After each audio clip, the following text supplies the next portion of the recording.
Greetings, Earthlings. Signal here. This is the visitor, and you are now being watched. You didn't see this. You don't remember anything. This is the visitor, and you are being watched. Got a good one for y'all today. Found the interview, JRE GOAT. That's his channel right there. Yeah. Aliens are real. That's the topic today. I mean, you know, some of us all believe that already. Some of us is like it's bull crap. I don't believe what you're talking about. I never seen it before. I don't think it's real. So I'm not going to talk much. We're going to get right into this video. And if you got any alien content, any paranormal content, anything you want me to react to that's like weird, crazy, long as it's YouTube appropriate, I'm going to react to it. Bow. That's the email right there. Send me the footage. I'm going to get to it. Oh, yeah. I ain't get to a couple of videos in the email. Excuse me. I see y'all guys out there. I'm going to get to those reactions. But back to this video here, and let's get to it. I know there's been multiple contact events. Like straight up, like straight up contact events. One of them is revealed in the film, actually, but there are more. There was this... Several of the people in my film talk about an event that happened at Hallerman Air Force Base where two non-human crafts approached the base, one landed, beings walked out and interacted with Air Force officials and CIA officials. And a couple people go on the record talking about that in the film. But there have been other events, I've been told. How are those beings described? They were described as tall, slender, humanoid. And the another thing that I heard that gave me chills was that beings got out of a craft, tall, slender, humanoid. I mean, you got to have an open mind to these things. So, you know, I'm not going to like wipe it to the side just yet. I'm gonna hear the story. Let's get back to it. Let's get back to it. Sound crazy. Someone involved with a recovery interacted with a non-human being that was dying and heard thoughts in his head that said, "You humans don't know your full potential." In 1964, one or three glowing crafts descended onto the Halloman Air Force Base, not crashing or hovering. You hear that a lot. Humans only use 10% of the brain. It's a myth I heard. I asked ChatGPT, and, you know, we can't believe everything ChatGPT said, but it was saying something like... That's actually a pretty common myth, but it's not really true. Neuroimaging studies show that pretty much all parts of the brain have some kind of function, even when we're at rest. The 10% idea likely came from a misinterpretation or oversimplification of early psychology. So, yeah, we use a lot more than just 10%. Let's get back to it. But landing with purpose. And that was said to me by a very senior, older guy from the intelligence community. And I thought that was pretty incredible.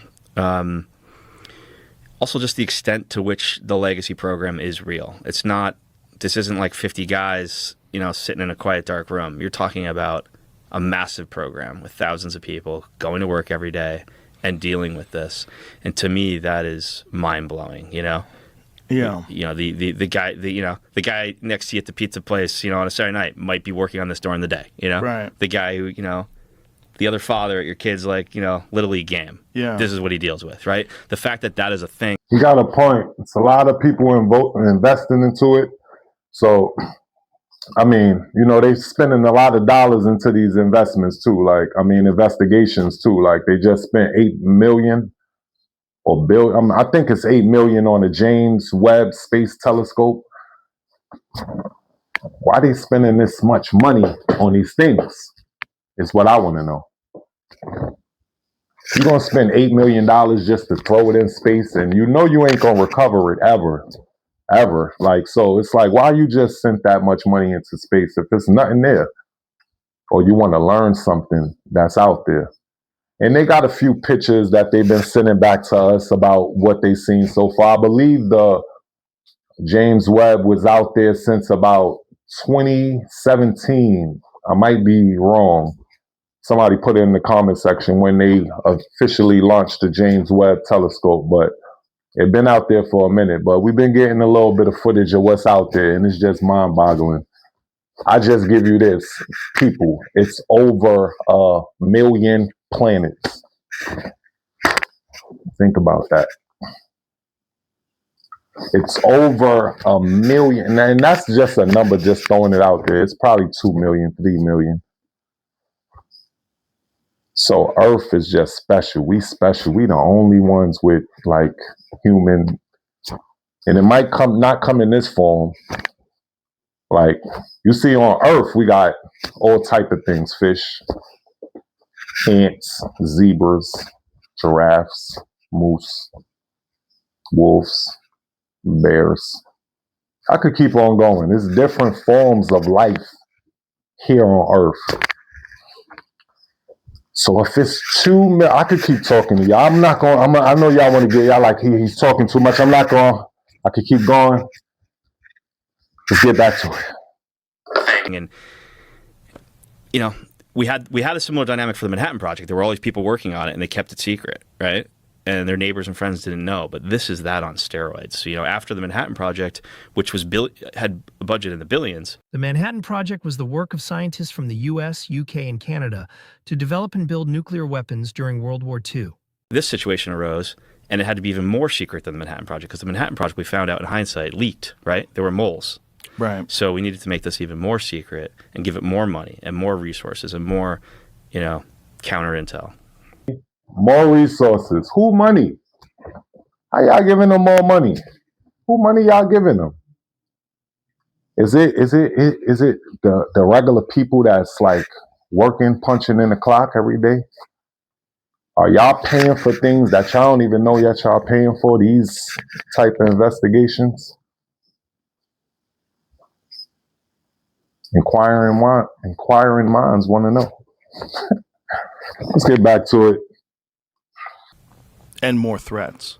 Which is counterintel, yeah. I mean, threats if you reveal those secrets. But it's like the more this stuff gets discussed, the more I go back to what Lazar said. Because what Lazar is describing from the 1980s is exactly what these people are saying now. They've had these things. Bob Lazar. Shout out to Bob Lazar.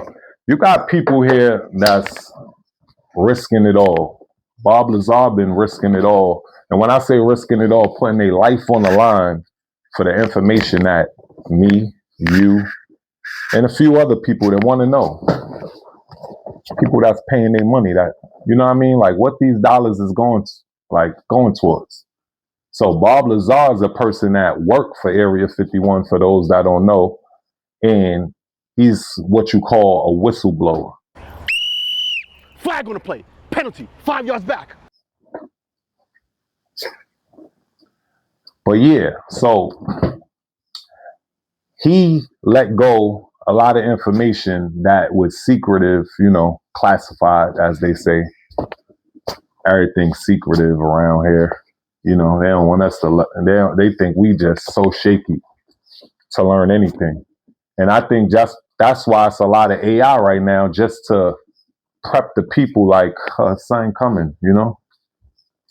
So your mind just won't, you know, you already used to seeing so much AI, fantasy stuff. So if you see something and you're like, that's AI.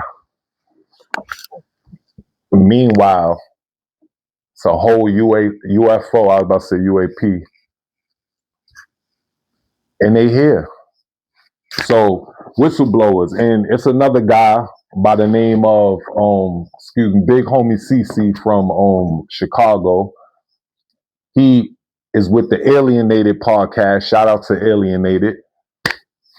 He got a lot of information. He risking it all. Bodyguard, you know what I'm saying? It's an interesting guy. Like interviews that he say, you know what I mean? It'll have you thinking, you know? So like I'm tuned in to what's going on, and you know, we're gonna break it down. But shout out to the whistleblowers that risk it all to let me and you know what's going on that they don't want us to know. Like, and it's a lot of people that wait till they 70 years old to finally let out information because they know they're about to check out. You know what I'm saying? They like, all right, I'm about to check out. I don't want to go with this information on, you know what I'm saying, my conscience. So let me I'm talking too much. Back to it. They've been trying to figure them out. They've been working on them. At least in the 1980s, they hadn't totally cracked it yet. But they did know how to operate them, and that they would do these tests. But everything was so compartmentalized. He said he wasn't allowed to talk to the metallurgist. There was different people that were assigned to it. Yeah. What they were assigned to do was to try to figure out how the propulsion system worked. Yeah. Bob Lazar is an American scientist who claims to have worked on reverse engineering alien technology at a location called S4 near Area 51. And then there was other people that were assigned to try to figure out how the metallurgy was formed. Because whatever it was seemed like it was 3D printed. It didn't have any seams. Yeah. And when he talks about it, it sounds exactly like what people...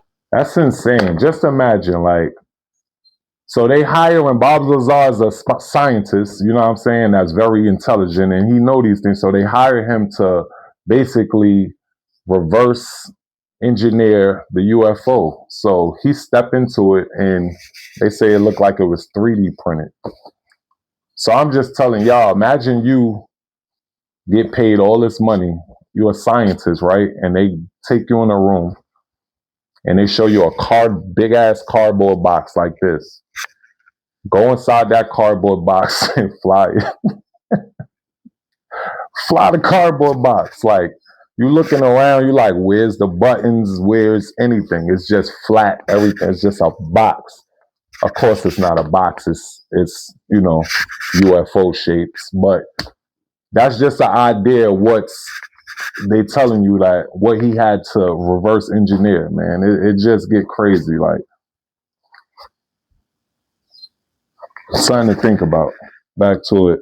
People are talking about today, which is really bananas. Yeah. Because this is late 1980s, and he's the first guy to crack through with this stuff. Yeah. Everything is so, in that secret program, everything is so siloed out where you could have one team of defense contractors working on one thing. They're not even told it's from an alien spacecraft. They're just told, here's the thing. It might be Russia. It might be China. Tell us how it works. You right. know? They're just kept in a little bubble. And one of the issues now is that everything's become so overclassified and so siloed that it's actually hurting progress. And that's a lot of the scientists in my film are voicing that. It's hurting progress. If everything is secretive, like if China scientists got their information and U.S. scientists got theirs, let's just say this country got theirs, Russia, it's hurting because in order to grow, everybody, it's teamwork. We all divided, so like they could have this puzzle piece, they could have that puzzle piece, and we'll never figure out the puzzle because you get what I'm saying? Y'all see where I'm going with this. So scientists is complaining that by everything being so classified, it's hurting. It's hurting us. We tired. We want to know. We're tired of this. I think the government should let the people know what's going on. Y'all show so much crazy stuff on the internet. You could go to World Star and see somebody's head get sawed off. Ain't nothing worse. Like, if we see an alien, you think it's something worse than that? We already seen it all. By now, the people done seen it all by now. Back to it. And one of the other things I learned recently that isn't in the film, Jay Stratton. Jay Stratton has been a pivotal figure in the creation and direction of 3 government UFO programs. Stratton personally conducted the first investigation of the Tic Tac UFO incident. He told me that during that time, he had started a talk with one of the senior scientists at Lockheed, who was frustrated by how overclassified everything was. It even made it hard for the defense contractors to get the right manpower and brains on it, because not everyone can be cleared to do the work, right? There's all these like red tape hurdles to progress, right? And so they had made a plan to move one of the crafts that had been recovered that was in Lockheed's possession into the possession of the UAP task force. And then the task force was going to be able to put more brain power towards it. And then the head of science and technology at the CIA shut it down in the middle of the transfer. They had actually secured a hangar on a military base and prepped it to be a classified hangar that would hold this craft, and they were stopped. Red tape hurdles are complex procedures that hinder efficiency, decision-making, and action in government or corporate settings. Do you know what happened after that? Yeah, the CIA just shut the whole transaction down, and the craft stayed in Lockheed's possession. And then that particular leader within Lockheed died about 2 years later. So the effort kind of stopped. You see Joe Rogan. Shout out to Joe Rogan. You know what happened after that? He be invested. Like, listen, tell me more. You know how many stories Joe Rogan here? You know how much information that man know? It's wild, man. It's wild. Shout out to Joe Rogan, man. Back to this interview. Possession. And then that particular leader within Lockheed died about 2 years later. So the effort kind of stopped. He had cancer. Cancer. Rest in peace to everybody that's dealing with that. Why, when people get close to information, they just get checked out? A lot of alien, you get what I'm saying? People that been very close to like letting out the stuff that we want to know get killed. Y'all rather kill the innocent people than let the world know what's really going on. What a wicked world. Back to it. The overclassification is definitely a hurdle for this. And our competitors don't necessarily have that. Like there's no free will in China. She can just be like, hey, you're the smartest guy graduating your class. You're going to go work for the nation on this, Right, period. And here, the problem is no one knows it's real. One of the things I hope the film changes is it makes the scientific community know that this is a valid area of inquiry. This is real. It's a real situation. And there's a ton of problems for the next generation of engineers and scientists to solve, And so hopefully it inspires them and helps us make progress, because there's a lot of progress that could be made here. The most popular alien encounters and UFO sightings include the 1947 Roswell crash, the 1997 Phoenix Lights, and the 2004 Tic Tac incident. Well, it certainly seems like it, but it's like one of the things that you guys propose in the film that I think maybe the only way forward is some sort of a mass amnesty to all these people that did lie to Congress and probably misappropriated funds and maybe stole a little bit here and there. Like if that doesn't happen, no one is going to push to make this public. No one's going to push for like actual full disclosure, because it leaves them too exposed. And if they do have the kind of power that they must have to be running an organization of thousands of people working on something with unbelievable amounts of money being transferred to these programs, they don't want to let that go. Yeah. Like this is like, it's a honeypot that they're drawing from, right? And they're probably still taking too much, or there's no oversight. You're still lying to Congress. And you'd have to have some national security amnesty programs. National security amnesty programs are administrative measures that exempt certain individuals from prosecution for offenses against the state in exchange for peace or the disclosure of information. Saying, look, in the interest of national security, it's critically important that we get all of our best people working on this. The only way we're ever going to really do that is to completely reveal that this is actually really happening. This is real crafts from somewhere or something. We have them. We'll tell you where we have them. And I think right now, people wouldn't even freak out, because I would think that people would freak out. I just said that. People won't even go crazy if you show them like, oh, live at 10. We just found an alien UFO in the Bronx. They'd be like, oh, okay. Like people, like they don't remember no more. Like it ain't like back in the days. Everything happens so fast nowadays. They ready for the next thing to go viral. It won't even count at this point. That's AI. People won't even care. But the people that's really into it, they're like, all right, because right now they're already telling us, right? They're having Congress meetings right now as we speak, revealing that, yes, it's UAPs in our sky that we don't know what they are. They wouldn't have said this 20 years ago, ever. Back to it. Out if there was some sort of official narrative of disclosure. But that's sort of been breached, right? The New York Times breached that in 2017. I think this film is that. I mean, this is Film 34 credible people putting their reputation and name on the line, which I honestly, Joe, I think it's stronger evidence than any video or photo. These days, you could put a 4K video of a giant craft over Vandenberg, and half the human population will say it's AI or creating some visual effects program. This is true. AI has advanced so much that it can make any situation look realistic. Surely the government has much more advanced AI than is available to us. But someone of note putting their name and reputation on the line, their career on the line, the rest of their lives on the line, to say this is what I know to be true, to me that's the greatest evidence that exists. But I do think, to your point, amnesty is something that's gonna have to be figured out. That's a fact. Whistleblowers is worth more than any video. I mean, of course, a real clip, because 90% of the videos out there look like they were shot with a 1947 camera. It's just terrible. Like, why the Bigfoot footage is always shot like that? Why the alien footage is always grainy? And we got all these 4K cameras. And we always 10 years behind, they say. So, they probably up to 6K. But that's my thing. Ain't nothing more realer than a whistleblower. So if the whistleblowers are sitting there putting their lives on the line, they know that they risking getting killed for letting go this secret information that they were sworn in. Why you got to be sworn in not to say nothing? That just show you right there. Something going on.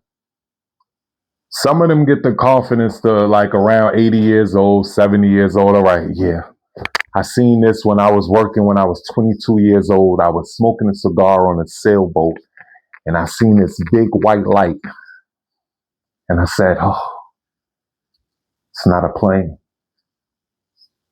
And he just waited 50 more years to finally say, all right, yeah, when I was 22, I was smoking a cigar on the boat. And I seen some lights. Back to it. Figured out, because while it's hard for anyone to accept letting people off the hook for wrongdoings, right? It does seem like it's in the best interest of the bigger picture. 100%. Because these people just aren't good. They have no incentive to come forward with what they've learned. And so to quote Rubio in the film, he says, look, this is not a endeavor to go and punish anyone, but we need to know what they learned. Right. And I think he's totally dead on. And, is he in favor of some sort of an amnesty program as well? Yeah, he says on camera in the film, he's like, I'm not trying to punish anyone. I need to know what they learned. Marco Rubio is an American politician, attorney, and diplomat, serving since 2025 as the 72nd United States Secretary of State. The other thing that's needed is real whistleblower protection, not the whistleblower protection that's been passed so far, like much stronger legal protections, so that people like the folks I talked to, the special forces guys I talked to, were going to come forward and then decided they thought to be forfeiting their lives. You've got to change that set of circumstances. You got to make those people feel like that's not going to happen to them. That's it. Thanks for watching. New year, new me. Basically,